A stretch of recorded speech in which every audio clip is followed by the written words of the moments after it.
ಇಂದು ಉತ್ತರ ಕರ್ನಾಟಕದ 14 ಲೋಕಸಭಾ ಚುನಾವಣೆ ಮತದಾನ ನಡೀತಾ ಇದೆ.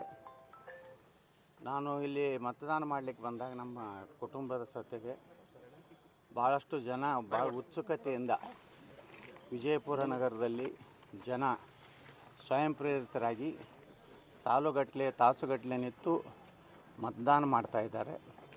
ಎಲ್ಲ 14 ಲೋಕಸಭಾ ಕ್ಷೇತ್ರದ ಮತದಾರರಲ್ಲಿ ವಿನಂತಿ ಮಾಡ್ಕೋದೇನೆಂದರೆ ತಾವು ಬೇಗ ಬಂದು ಮತದಾನ ಮಾಡಿ ಹೆಚ್ಚು ಪ್ರತಿಶತ ಮತದಾನ ಮಾಡಿದ್ರೆ ನಮ್ಮದು ಹೆಚ್ಚು ದೇಶ ಸುರಕ್ಷಿತ ಆಗ್ತದೆ.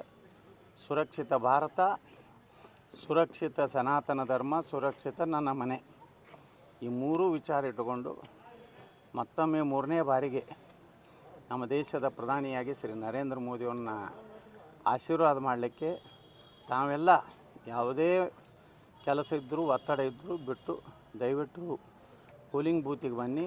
ನಿಮ್ಮ ಅಮೂಲ್ಯವಾದಂಥ ಮತವನ್ನು ಹಾಕೋದ್ರ ಮೂಲಕ ನಮ್ಮ ದೇಶವನ್ನು, ನಮ್ಮ ಸನಾತನ ಧರ್ಮವನ್ನು, ನಮ್ಮ ಮನೆಯನ್ನು ಉಳಿಸೋಲಿಕ್ಕೆ ತಾವೆಲ್ಲ ಇದೊಂದು ಅಮೂಲ್ಯ ಅವಕಾಶ.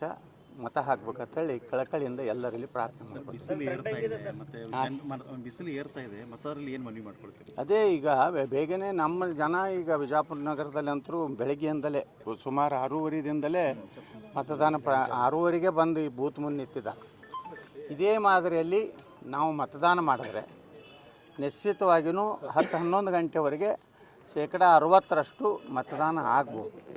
80ರ ಮೇಲೆ ನಾವು ಮತದಾನ ಮಾಡಿದ್ರೆ ನಮ್ಮ ದೇಶ ಸುರಕ್ಷಿತ ಇರಲಿಕ್ಕೆ ಸಾಧ್ಯತೆ, ನಮ್ಮ ಸಂಸ್ಕೃತಿ, ನಮ್ಮ ಧರ್ಮ ಉಳಿಸ್ಲಿಕ್ಕೆ ಸಾಧ್ಯತೆ.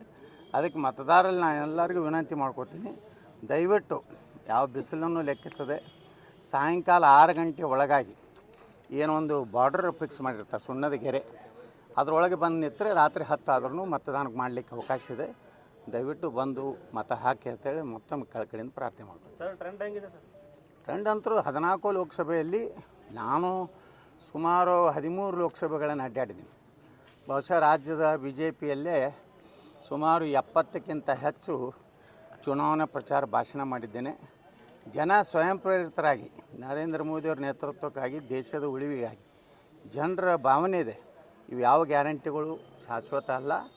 ನರೇಂದ್ರ ಮೋದಿ ಮತ್ತು ದೇಶದ ಗ್ಯಾರಂಟಿನೇ ಒಂದೇ ಗ್ಯಾರಂಟಿ ಶಾಶ್ವತ. ಯಾರು ರೀ ಟಫು? ಇದು ಅಪಪ್ರಚಾರ. ಇದು ಏನಂದರೆ ಇದು ಗ್ಯಾರಂಟಿ ಕೊಟ್ಟಿವಿ ಅಂತೇಳಿ ಅದರಿಂದ ಏನೂ ಆಗೋದಿಲ್ಲ. ಜಾಗೃತ ಅದಾರ ಮತದಾರ.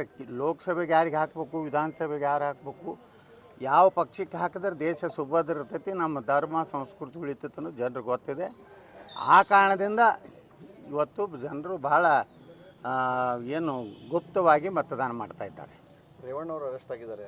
ಈ ಎಲ್ಲ ಇದ್ರದ್ದು ಇಫೆಕ್ಟನ್ನು ಮತದಾನ ಮೇಲೆ ಆಗಿದೆ ನೋಡಿ. ಇದನ್ನು ಮಾಡಿದವರು ಯಾರು ಅನ್ನೋದು ಸ್ಪಷ್ಟವಾಗಿ ನಿನ್ನೆ ದೇವರಾಜೇಗೌಡರು ಹೇಳಿದ್ದಾರೆ. ಅವರೆಲ್ಲ ಇದನ್ನು ಆಡಿಯೋನು ಬಿಡುಗಡೆ ಮಾಡಿದ್ದಾರೆ. ಇದನ್ನು CBI ಕೊಡಬೇಕು. ಇಲ್ಲಿ SIT ಸಂಪೂರ್ಣವಾಗಿ DK ಶಿವಕುಮಾರ್ ಏಜೆಂಟ್ರಂಗೆ ಕೆಲಸ ಮಾಡ್ಲಕ್ಕತ್ತದೆ. ಇದರಿಂದ ಅದಕ್ಕೆ ನ್ಯಾಯ ಸಿಗುವುದಿಲ್ಲ. SIT ಒಳಗಿರೋ ಅಧಿಕಾರಿಗಳೆಲ್ಲ ರಾಜ್ಯದವರು.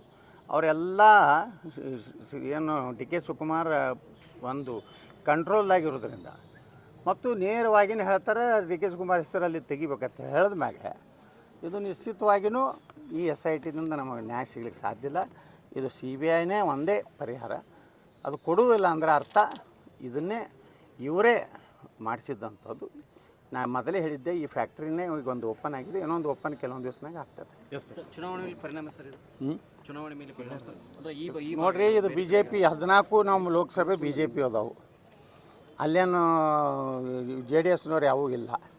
ನಮ್ಮ ಮೇಲೆ ಏನು ಪರಿಣಾಮ ಆಗೋ ಪ್ರಶ್ನೆ ಇಲ್ಲ. ಯಾಕಂದರೆ 2019ರಾಗ ಕಾಂಗ್ರೆಸ್ BJPಯವ್ರು ಇದು ಕಾಂಗ್ರೆಸ್ಸು JDSನವ್ರು ಕೂಡಿ ಮಾಡಿದಂಥವ್ರು ಅವ್ರು ಅದಾರ. ಅವರು ಏನು ಇವತ್ತು ಮೊನ್ನೆ 24 ತಾಸಿನಾಗ ಆಗಿದ್ದಲ್ಲ, ಅದು 2019ರಿಂದ ಏನಾಗಿದೆ ಅದಕ್ಕೆಲ್ಲ ಕಾಂಗ್ರೆಸ್ಸೇ ಜವಾಬ್ದಾರಿ. Yes sir.